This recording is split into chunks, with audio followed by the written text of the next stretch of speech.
శ్రీ గురుభ్యో నమ. శ్రీకృష్ణ పరబ్రహ్మణే నమ. శ్రీమద్ భాగవత మహాపురాణమునందలి దశమస్కంధములోని పూర్వార్ధమునందు 12వ అధ్యాయము ప్రారంభము. శ్రీశుకుడు పరీక్షణ్ మహారాజుకు చెప్పెను. ఒకనాడు శ్రీకృష్ణుడు వనభోజనములకు సంకల్పించి ప్రాతకాలమునందే నిద్ర నుండి మేల్కొనెను. పిమ్మట ఆ స్వామి ఇంపైన కొమ్మువాద్య ధ్వనితో తన మిత్రులైన గోపబాలురను మేల్కొల్పి ఆవుదూడలను ముందు భాగమున నడుపుచు వ్రజభూమి నుండి బయలుదేరాను.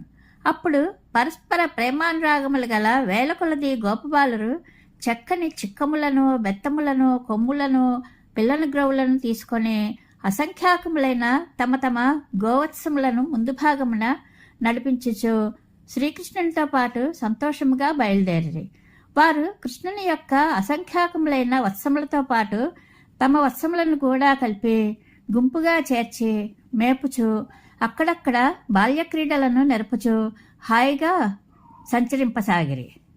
వనమునకు వెళ్ళినప్పుడు గోపబాలుర తల్లులు వారిని గాజు, గురువెందలు, మణులు పొదిగిన బంగారు నగలు మున్నగు వాటిచే అలంకరించి ఉండరి. అయినను వనమునందు ప్రవేశించిన పిమ్మట వారు అచట లభించడి పక్వమునకు వచ్చిన రంగురంగుల దూర పండ్లతో, చిగురుటాకుల గుత్తులతో, పలు వన్నెల పువ్వులతో, నెమలిపించములతో, గైరికాది ధాతువులతో తమను అలంకరించుకొనిరి. వారు పరస్పరము ఇతర మిత్రులకు సంబంధించిన చిక్కములను, బెత్తములను, కొమ్ములను, వేణువులను దొంగిలించుచు దూరముగా విసిరివేయుచుండిరి. ఆ వస్తువులకు సంబంధించిన బాలురు ఆ విషయమును గమనించు లోపలనే ఆయా వస్తువులను చిక్కించుకున్న వారు వాటిని ఒకరి నుండి మరొకరికి వద్దకు దూరముగా విసిరివేయుచుండిరి. ఆ వస్తువుల బాలురు తమ వస్తువుల కొరకై బిక్కముఖంతో ఏడ్చుచుండగా తక్కిన వారు నవ్వుకొనుచు ఎవరి వస్తువులను వారికి తిరిగి ఇచ్చివేయుచుండిరి. శ్రీకృష్ణుడు వనశోభలను తిలకించుటకై దూరముగా వెళ్ళినప్పుడు తక్కిన బాలురు నేను ముందు అని పోటీ పడుచు పరుగు పరుగున ఆ స్వామిని చేరి అతన్ని స్పృశించి ఆనందించుచుండిరి. అచ్చట చేరిన బాలురు ఉనర్చిన కేరింతలు, ఆటలు, పాటలు చిత్ర విచిత్రముగా నుండెను. కొంతమంది వేణువులను ఊదుచుండిరి, మరికొందరు కొమ్మువాద్యములను పూరించుచుండ్రి. అట్లే తక్కిన వారు తమ ఇష్టానుసారము తుమ్మిదల ఝుంకారములతో కంఠములను కలుపుచుండిరి. కోకిలతో చేరి పంచమస్వరములను ఆలపించుచుండిరి. ఆకాశమున విహరించుచున్న పక్షుల నీడలను అనుసరించుచు పరుగెత్తుచుండిరి. అందమైన హంసల నడకలను అనుకరించుచుండిరి. కొంగల వల్లే కన్నులు మూసుకుని దొంగజపము చేయుచుండిరి. నెమళ్ల రీతిగా క్రీంకారములు అనర్చుచు నృత్యములు వనర్చుచుండిరి. చెట్ల కొమ్మలను పట్టుకుని వ్రేలాడుచున్న కోతుల తోకలను అందుకొని లాగుచుండిరి. వాటితో పాటు ఆయా వృక్షములను ఎక్కుచుండిరి. కోతుల వలె మూతులు పెట్టుచు, పండ్లి కిలించుచు, కనుబొమ్మలను ఎగురవేయుచు వాటిని అనుకరించుచుండిరి. వానరముల రీతిగా ఒక కొమ్మ నుండి మరి ఒక కొమ్మ మీదికి దుముకుచుండిరి. కప్పలతో పాటు యమునా నది జలములలో తడిచు వాటి వలె గంతులు వేయుచుండిరి. నీళ్లలో ఒకరి ప్రతిబింబమును మరి ఒకరు చూచుచు నవ్వుచు పలు రీతుల వెక్కిరించుకొనిచుండిరి. మాయామోహితులైన జనులకు సామాన్య మానవ బాలకుని వలె గోచరించినను శ్రీకృష్ణ భగవానుడు జ్ఞానులైన సత్పురుషులకు బ్రహ్మానందానుసుఖానుభవమును ప్రసాదించడి పరమాత్మ.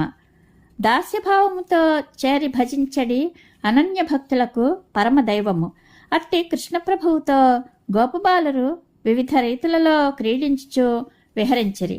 వారు ఎంతయో సుకృతాత్ములు కదా. ఇంద్రియములను, అంతఃకరణమును వశపరుచుకుని పెక్కు జన్మలలో పలు శ్రమలు కోర్చి వివిధ రీతుల తపస్సులు వనర్చిన యోగి పుంగవులు సైతము ఆ శ్రీహరి పాదరేణువుల దర్శన భాగ్యమునకు నోచుకొనరు. అట్టి కృష్ణ పరమాత్మను నిరంతరము స్వయముగా దర్శించుచు ఆ స్వామితో గూడి ఆడడి ఈ గోపబాలుర యొక్క అదృష్టమును ఎంతన్ని వర్ణింపగలము. ఆ గోపబాలురు అందరూ ఇట్లు హాయిగా ఆడుకొనిచుండిరి. వారి ఆనంద విహారములను చూచి ఓర్వలేక అఘాసురుడు అను ఒక గొప్ప రాక్షసుడు హఠాత్తుగా అచటికి వచ్చి వాలెను. అతడు మిగుల క్రూరుడు. అమృతమును త్రాగిన దేవతలు సైతము ఆ దుష్టునకు వెరచి బిక్కుబిక్కుమనుచు తమ ప్రాణములను అరచేత పట్టుకొని నిరంతరము అతని మృతికై నిరీక్షించుచుందురు. అనఘాసురుడు పూతనకును బకాసురునకును తమ్ముడు. శ్రీకృష్ణుని హతమార్చుటకై కంసునిచే నియోగింపబడిన వారిలో ముఖ్యుడు.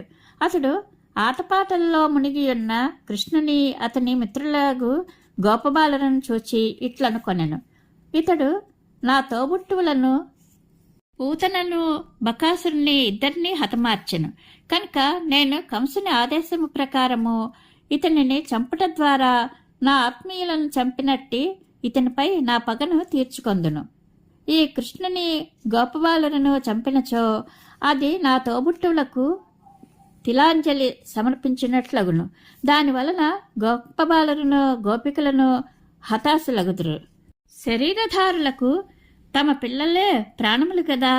ప్రాణములు పోయిన పిమ్మట ఆ శరీరములు ఎట్లు నిల్చును? వాటికై చింత ఏలా? కావున బ్రజవాసులను నేను ప్రత్యేకముగా చంపవలసిన పనియే లేదు. ఇట్లు నిశ్చయించుకొనిన పిమ్మట ఖలుడైన ఆ అఘాసురుడు ఒక పెద్ద కొండ చిలువ రూపమును దాల్చి వారిని కబళించుటకే దారిలో పడుకొనెను. దాని యొక్క మహాశరీరము చూచుటకు అద్భుతముగా నుండెను. అది 1 యోజనము పొడవు కలిగి ఒక మహాపర్వతము వలె కనపడుచుండెను. వారిని మృంగివేయుటకై తెరచుకొని ఉన్న దాని నోరు ఒక పెద్ద గుహ వలె ఒప్పుచు మిగుల భీకరముగా ఉండెను. దాని క్రింది పెదవి నేలకును పై పెదవి ఆకాశమునకును తాకుచుండెను. దాని దవడలు పెద్ద పెద్ద గుహల వలెను కోరలు పర్వత శిఖరముల వలెను ఒప్పుచుండెను. తెరచి ఉన్న దాని నోటి లోపలి భాగము చీకట్లతో నిండి ఉండెను. చూపులు దావాగ్ని జ్వాలలను వెలిగిరక్కుచుండెను. ఉచ్ఛ్వాస నిశ్వాసలు పొగలు సెగలు క్రక్కుచుండెను. అది ఘోరమైన తన నాలుకలను చాచియుండెను. అచ్చట స్వేచ్ఛగా విహరించుచున్న గోపబాలురు అందరూ దానిని చూచి విహారభూమి అయిన బృందావనమునందు ఇది ఒక భాగమేమో అని తలపించిరి. గుహాకృతితోనున్న ఆ దృశ్యము వారికి తెరుచుకుని ఉన్న ఒక మహాసర్పము యొక్క ముఖముగా తోచెను. అప్పుడు వారు తమ మిత్రులతో ఇట్లనిరి, సోదరులారా, మన ఎదుట ఈ ప్రాణిని చూడుడు. ఇది ఒక పర్వత శిఖర ప్రమాణములో ఉన్నది. బహుశా మనలను కబళించి వేయుటకై నోటిని తెరుచుకుని ఉన్న ఒక మహాసర్పమే కావచ్చును.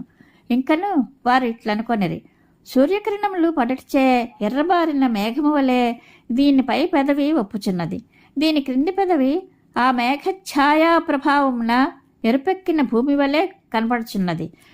మరి అక్కడు ఇట్లనెను, దీని కుడి ఎడమ దవడలు కొండగుహలతో పోటీ పడుచున్నవి.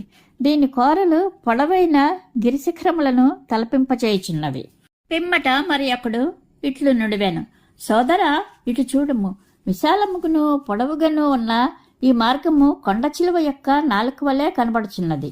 ఈ గిరిశిఖరముల మధ్య గల చీకటి కొండ చిలువ యొక్క నోటి మధ్య భాగముతో పోటీ పడుచున్నది.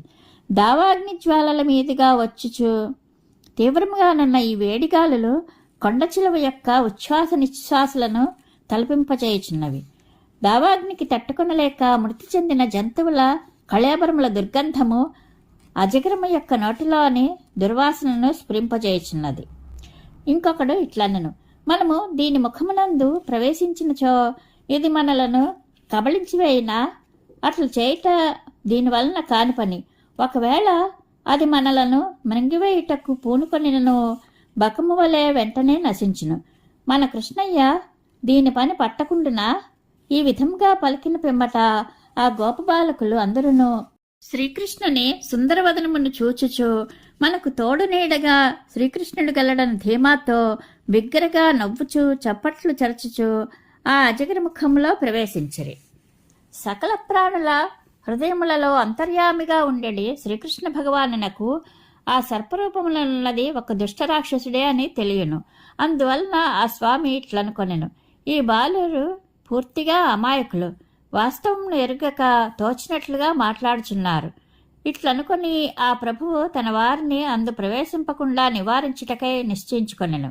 శ్రీకృష్ణుడు ఇట్లు తలపోయిచుండగానే ఆ గోపబాలురు తమ ఆవుదూడలతో సహా ఆ రాక్షసుని ఉదరమున ప్రవేశించిరి. కానీ అతడు వారిని కబళింపలేదు. ఏలనన్నా తన వారిని చంపిన కృష్ణునిపై పగపూని ఆయనను సంహరింపదలిచియే అతడు సర్పరూపమున అచటికి వచ్చి ఉండెను. అందువలన శ్రీకృష్ణుడు తన ముఖములందు ప్రవేశించే వరకును ఆ విషయములే స్మరించుచు అందులకై అతడు నిరీక్షించుచు ఆ గోపాల బాలులను వత్సములను మింగివేయక మిన్నకుండెను.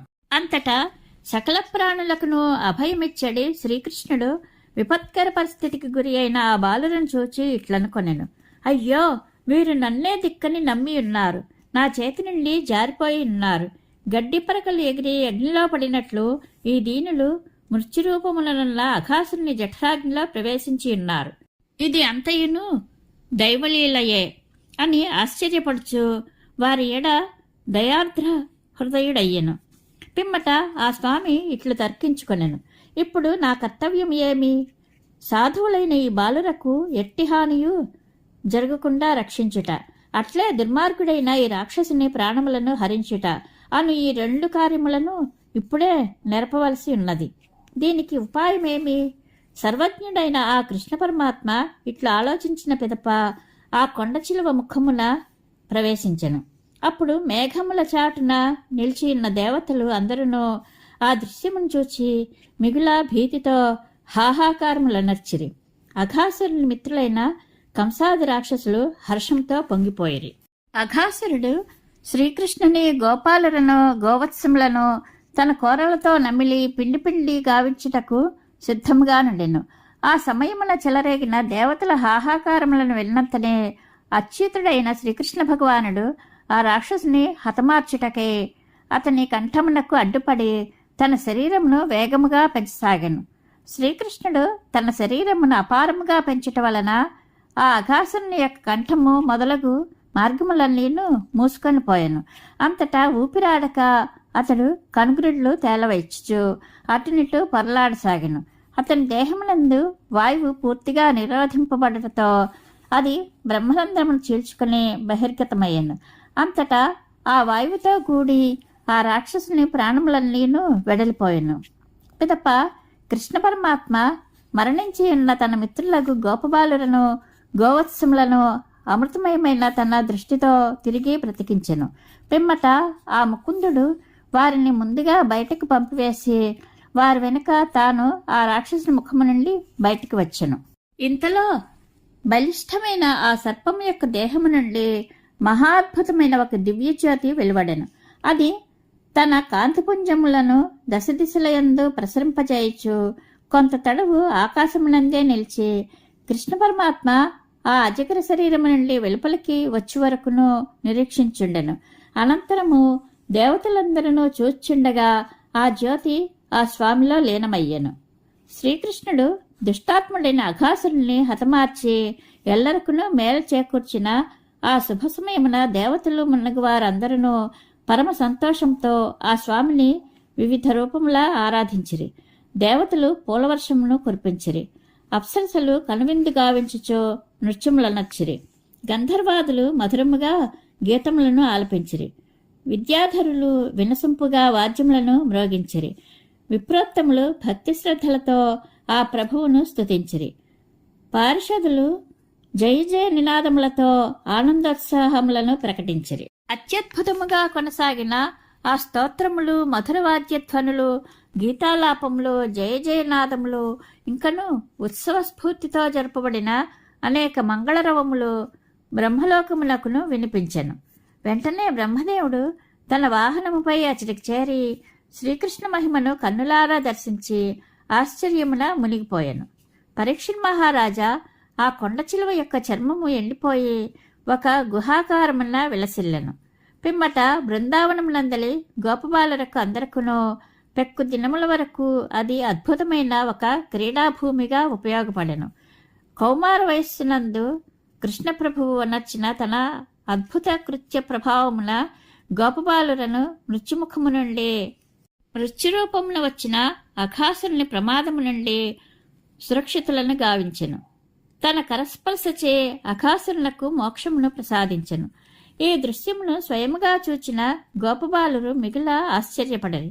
కాని కౌమారప్రాయమున ప్రకటితములైన ఈ లీలలు శ్రీకృష్ణుని పౌగండ వయస్సునందు జరిగినట్లుగా భావించుచు వారు ఆ కన్నయ్య దివ్య మహిమలను గూర్చి వ్రజవాసులకు విస్మయావహంగా వర్ణించి చెప్పిరి. అఘాసురుడు పూర్తిగా పాపాత్ముడు. శ్రీకృష్ణ ప్రభువు యొక్క స్పర్శ చేతనే ఆ దుష్టుని ఘోరపాపములన్నీను ప్రక్షాళితములయ్యను. అంతటా అతడు పాపాత్ములకు అత్యంత దుర్లభమైన సారూప్య మోక్షమును పొందెను. ఈ విషయమున ఆశ్చర్యపడవలసిన పనియే లేదు. ఏలనున్న శ్రీకృష్ణుడు మనకు మానవ బాలునిగా లీలలను ప్రకటించున్నను. వాస్తవముగా అతడు వ్యక్తావ్యక్త కార్యకారణ రూపమైన జగత్తునకు విధాత అయిన పరమపురుషుడు. ఆ భగవంతుని యొక్క ఏ ఒక్క అంగమునైనను ప్రతిమగా నిలుపుకొని తన మనోవృత్తి రూపముగా ఎవరైతే హృదయమునందు ఒక్కసారి అయినను పూనికతో ధ్యానించుందరో అట్టి వారికి భగవానుడు భగవద్భక్తులకు లభించడు మోక్షమును ప్రసాదించును. ఆ ప్రభువు నిరతిశయానంద జ్ఞాన స్వరూపుడు, ప్రాకృత గుణరహితుడు కనుక మాయ ఆ స్వామి యొక్క దరిదాపులకును చేరదు. అట్టి పరమాత్మయే అఘాసురుని శరీరములో ప్రవేశించినప్పుడు అతనికి మోక్షము లభించనని వేరుగా చెప్పవలెనా? సూతుడు ఇట్లా పలికెను: ఓ సౌనకాది మహర్షులారా, యదువంశ శిరోమణి అయిన శ్రీకృష్ణ భగవానుడే పరీక్షణ్ మహారాజునకు జీవితమును ప్రసాదించెను. తనకు రక్షకుడు జీవన సర్వస్వము అయిన ఆ దివ్య ప్రభువు యొక్క చరిత్రమును ఎంతగా విన్నను అతనికి తనివి తీరకుండెను. అమృతమయములైన పరమాత్మ యొక్క లీలలకు అతని మనస్సు వశమగుట వలన వాటిని గూర్చి పరీక్షిత్తు మిక్కిలి ఉత్సుకతతో శ్రీశుకుని మరలా ప్రశ్నింపసాగెను. పరీక్షణ్ మహారాజు ఇట్లు ప్రశ్నించెను: మహాత్మా, శ్రీకృష్ణుడు కౌమారమున్న ప్రదర్శించిన లీలలను గోపబాలురు ఆ స్వామి యొక్క పౌగండ వయస్సులో జరిగినట్లు ఎట్లు భావించిరి? కాలాంతరమున జరిగిన సంఘటనను వర్తమాన కాలంలో జరిగినట్లు భావించుట ఎట్లు? సుఖయోగి, గురువరా, దీనిని గూర్చి వినుటకు నేను మిక్కిలి కుతూహలపడుచున్నాను. దయతో వివరింపుము. ఇది శ్రీకృష్ణుని యొక్క మాయాప్రభావము తప్ప మరి ఒకటి కాదు. గురువర్య, బ్రాహ్మణ సేవాది క్షత్రియ ధర్మములకు దూరమైనందున మేము ఈ లోకముల పేరులకు మాత్రమే క్షత్రియులము.